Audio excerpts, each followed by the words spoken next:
सोचो, सूरज की रोशनी में सारे कलर्स होते हैं, जैसे रेनबो में।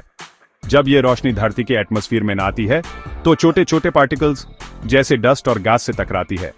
ये टक्कर रोशनी को इधर उधर बिखरा देती है। ब्लू कलर की रोशनी छोटी होती है, इसलिए वो ज्यादा बिखर जाती है और ह्यूमन स्काई ब्लू दिखता है। जैसे छोटी बॉल्स ज्यादा बाउंस करती हैं बड़ी बॉल्स से। ये एक फैसिनेटिंग प्रोसेस है जिसे रेयलीड स्कैटरिंग कहते हैं। रेयलीड स्कैटरिंग माइन लाइट के ये छोटे छोटे पार्टिकल्स जैसे नाइट्रोजन और ऑक्सीजन मॉलिक्यूल्स ब्लू लाइट को ज्यादा इफेक्टिवली स्कैटर करते हैं। इसलिए जब हम स्काई को देखते हैं ह्यूमन ब्लू कलर ज्यादा प्रोमिनेंटली नजर आता है। ये फिनोमिनन सिर्फ अर्थ पर ही नहीं बल्कि दूसरे प्लैनेट्स पर भी होता है, बस उनके एटमॉस्फेयर के कंपोजिशन के हिसाब से कलर्स अलग हो सकते हैं।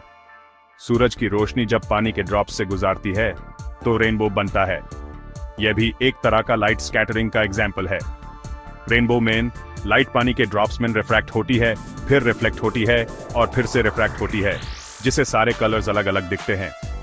ये कलर्स हमेशा एक ही ऑर्डर में होते हैं: red, orange, yellow, green, blue, Indigo और वायोलेट। यह सीक्वेंस हमारी आंखों के लिए एक विजुअल ट्रीट होता है और इसे देखकर हम नेचर की ब्यूटी को अप्रिशिएट करते हैं। जब हम बात करते हैं लाइट स्कैटरिंग की, तो यह सिर्फ ब्लू लाइट तक सीमित नहीं है। दूसरे कलर्स भी स्कैटर होते हैं, लेकिन ब्लू लाइट सबसे ज्यादा स्कैटर होती है। ये इसलिए होता है क्योंकि ब्लू लाइट की वेवलेंथ छोटी होती है और छोटी वेवलेंथ वाली लाइट ज्यादा स्कैटर होती है। इसलिए जब हम स्काई को देखते हैं हमें ब्लू कलर ज्यादा प्रोमिनेंटली नजर आता है। यह एक अमेजिंग नेचुरल फिनोमिनन है जो हमें दिखाता है कि नेचर कितनी कॉम्प्लेक्स और ब्यूटीफुल है। जैसे छोटी बॉल्स ज्यादा बाउंस करती हैं बड़ी बॉल्स से, वैसे ही छोटी वेवलेंथ वाली लाइट ज्यादा स्कैटर होती है। यह एक सिंपल एनालॉजी है जो हमें समझने में मदद करती है कि लाइट स्कैटरिंग कैसे काम करती है। यह प्रोसेस सिर्फ अर्थ पर ही नहीं बल्कि दूसरे प्लैनेट्स पर भी होता है, बस उनके एटमॉस्फेयर के कंपोजिशन के हिसाब से कलर्स अलग हो सकते हैं। मार्स पर for example sky reddish pink दिखता है क्योंकि वहां के एटमॉस्फेयर में डस्ट पार्टिकल्स ज्यादा हैं जो रेड लाइट को स्कैटर करते हैं बड़ी बॉल से। यह एक बड़ा वाटर साइकिल है। सूरज की गर्मी से पानी एवापोरेट होता है, मतलब भाप बनता है। यह भाप ऊपर जाता है और ठंडा होकर छोटे छोटे पानी के ड्रॉप्स या आइस क्रिस्टल्स में बदल जाता है, जो क्लाउड्स बनाते हैं। जब ये ड्रॉप्स या क्रिस्टल्स ज्यादा भारी हो जाते हैं तो बारिश, स्नो या हेल बनकर नीचे गिरते हैं। फिर वो पानी वापस नदियों और ओशंस में जाता है और साइकिल फिर से शुरू होता है। वाटर साइकिल एक कंटिन्यूअस प्रोसेस है जो हमेशा चलती रहती है। यह साइकिल नेचर के बैलेंस को मेंटेन करने में मदद करती है और ह्यूमन फ्रेश वाटर सप्लाई करती है। सूरज की गर्मी से पानी एवापोरेट होता है, मतलब भाप बनता है। यह भाप ऊपर जाता है और ठंडा होकर छोटे छोटे पानी के ड्रॉप्स या आइस क्रिस्टल्स में बदल जाता है, जो क्लाउड्स बनाते हैं। जब ये ड्रॉप्स या क्रिस्टल्स ज्यादा भारी हो जाते हैं तो बारिश, स्नो या हेल बैंकर नीचे गिरते हैं। फिर वो पानी वापस नदियों और ओशंस में जाता है और साइकिल फिर से शुरू होता है। वाटर साइकिल एक कंटिन्यूअस प्रोसेस है जो हमेशा चलती रहती है। ये साइकिल नेचर के बैलेंस को मेंटेन करने में मदद करती है और ह्यूमन फ्रेश वाटर सप्लाई करती है। छोटे छोटे पानी के ड्रॉप्स या आइस क्रिस्टल्स क्लाउड्स बनाते हैं। जब ये ड्रॉप्स या क्रिस्टल्स ज्यादा भारी हो जाते हैं तो बारिश, स्नो या हेल बैंकर नीचे गिरते हैं। फिर वो पानी वापस नदियों और ओशंस में जाता है और साइकिल फिर से शुरू होता है। वाटर साइकिल एक कंटिन्यूअस प्रोसेस है जो हमेशा चलती रहती है। यह साइकिल नेचर के बैलेंस को मेंटेन करने में मदद करती है और ह्यूमन फ्रेश वाटर सप्लाई करती है। बारिश, स्नो या हेल बैंकर नीचे गिरते हैं। फिर वो पानी वापस नदियों और ओशंस में जाता है और साइकिल फिर से शुरू होता है। वाटर साइकिल एक कंटिन्यूअस प्रोसेस है जो हमेशा चलती रहती है। यह साइकिल नेचर के बैलेंस को मेंटेन करने में मदद करती है और ह्यूमन फ्रेश वाटर सप्लाई करती है और साइकिल फिर से शुरू होता है। बर्ड्स की विंग्स स्पेशल शेप के होते हैं, जैसे एयरफॉइल्स। जब बर्ड अपने विंग्स फड़फड़ाता है तो विंग के ऊपर से हवा ज्यादा स्पीड से जाती है नीचे की हवा से।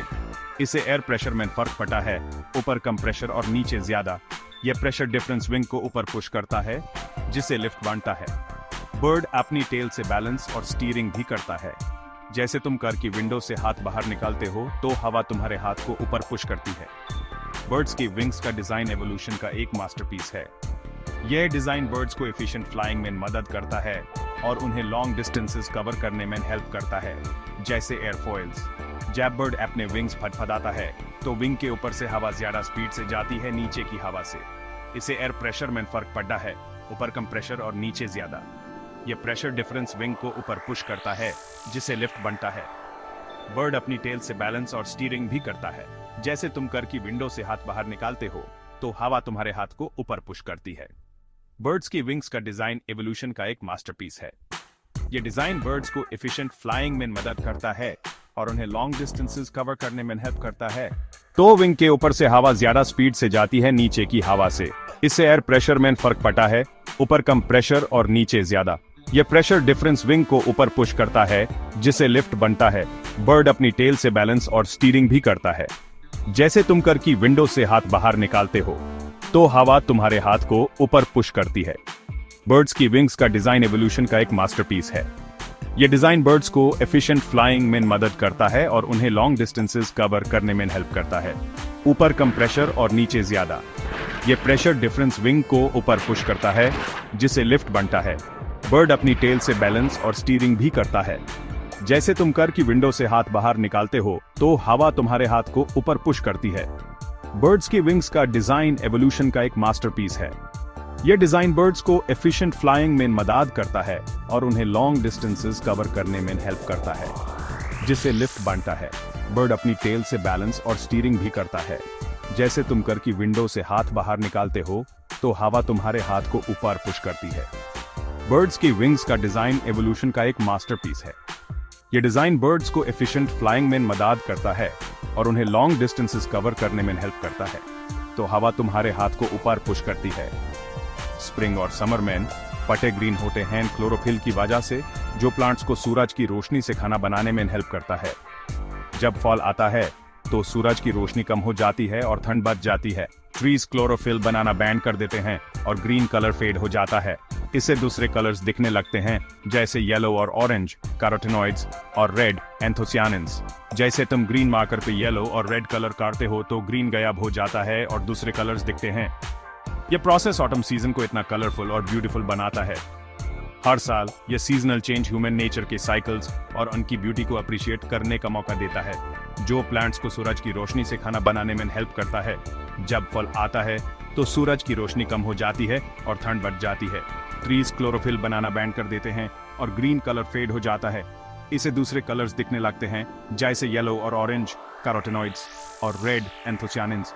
जैसे तुम ग्रीन मार्कर पे येलो और रेड कलर करते हो तो ग्रीन गायब हो जाता है और दूसरे कलर्स दिखते हैं। यह प्रोसेस ऑटम सीजन को इतना कलरफुल और ब्यूटीफुल बनाता है। हर साल यह सीजनल चेंज ह्यूमन नेचर के साइकिल्स और उनकी ब्यूटी को अप्रिशिएट करने का मौका देता है। तो सूरज की रोशनी कम हो जाती है और ठंड बढ़ जाती है। ट्रीज क्लोरोफिल बनाना बैंड कर देते हैं और ग्रीन कलर फेडे हो जाता है। इसे दूसरे कलर्स दिखने लगते हैं, जैसे येलो और ऑरेंज कैरोटीनॉइड्स और रेड एंथोसियानिन्स। जैसे तुम ग्रीन मार्कर पे येलो और रेड कलर करते हो तो ग्रीन गायब हो जाता है और दूसरे कलर्स दिखते हैं। यह प्रोसेस ऑटम सीजन को इतना कलरफुल और ब्यूटीफुल बनाता है। हर साल यह सीजनल चेंज ह्यूमन नेचर के साइकिल्स और उनकी ब्यूटी को अप्रिशिएट करने का मौका देता है और ग्रीन कलर फेड हो जाता है। इसे दूसरे कलर्स दिखने लगते हैं, जैसे येलो और ऑरेंज कैरोटीनॉइड्स और रेड एंथोसियानिन्स। जैसे तुम ग्रीन मार्कर पे येलो और रेड कलर करते हो तो ग्रीन गायब हो जाता है और दूसरे कलर्स दिखते हैं। यह प्रोसेस ऑटम सीजन को इतना कलरफुल और ब्यूटीफुल बनाता है। हर साल यह सीजनल चेंज ह्यूमन नेचर के साइकिल्स और उनकी ब्यूटी को अप्रिशिएट करने का मौका देता है, जैसे येलो और ऑरेंज कैरोटीनॉइड्स और रेड एंथोसियानिन्स। जैसे तुम ग्रीन मार्कर पे येलो और रेड कलर करते हो तो ग्रीन गायब हो जाता है और दूसरे कलर्स दिखते हैं। यह प्रोसेस ऑटम सीजन को इतना कलरफुल और ब्यूटीफुल बनाता है। हर साल यह सीजनल चेंज ह्यूमन नेचर के साइकिल्स और उनकी ब्यूटी को अप्रिशिएट करने का मौका देता है, तो ग्रीन गायब हो जाता है और दूसरे कलर्स दिखते हैं। स्टार्स गर्म गैस के बड़े गोले होते हैं, ज्यादातर हाइड्रोजन और हीलियम। वो इतने गर्म होते हैं कि गैस एक स्पेशल स्टेट में होती है जिसे प्लाज्मा कहते हैं। स्टार के अंदर न्यूक्लियर फ्यूजन होता है, जहां हाइड्रोजन एटम्स मिलकर हीलियम बनाते हैं और बहुत ज्यादा एनर्जी रिलीज होती है।